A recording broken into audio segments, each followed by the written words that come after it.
All of us go several times a day, but what's the carbon footprint of our daily water use, and could we get more from the waste we flush away? That's exactly what this state-of-the-art water plant in Bulgaria has been set up to do, generate as much power and products from the stuff it takes in.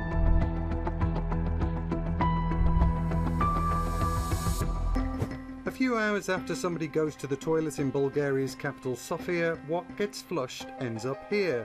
The Kabratovo wastewater treatment plant is one of the most energy efficient in Europe. Stanislav is showing me around. We collect the wastewater from the Sofia citizens.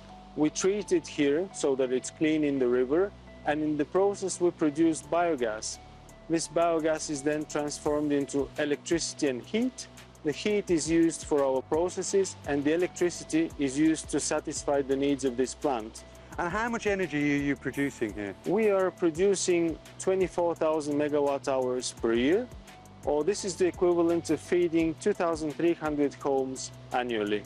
And what's different about this plant, say, to any other? The difference is the amount of biogas produced. Usually, wastewater treatment plants are producing 50 to 60% of their own needs, and here we cover more than 100% of our needs. We're also saving CO2 emissions, approximately 70,000 tons per year.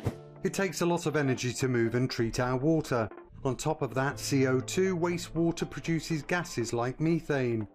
In many countries, the water industry accounts for around 5% of all the greenhouse gas emissions, a figure comparable to the aviation industry. So we've just come into Sofia as the IPCC are holding a meeting in the city, and they've given us a green light for an interview. Can the water industry lead the way then to net zero? This is one of the industries where it's not impossible to get down to net zero emissions, or in fact zero emissions, because we have many opportunities to use water much more efficiently. We also have many opportunities to reuse those gases which are now greenhouse gases, but instead use these for energy production.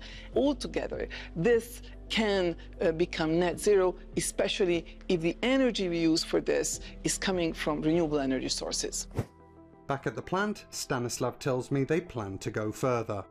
We're just commissioning a new plant which will boost the biogas production by 10 to 15% here, and we're installing photovoltaics. But it's not only this plant.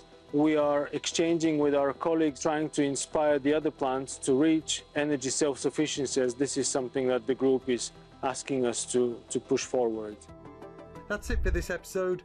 We'll be back soon for more Water Matters.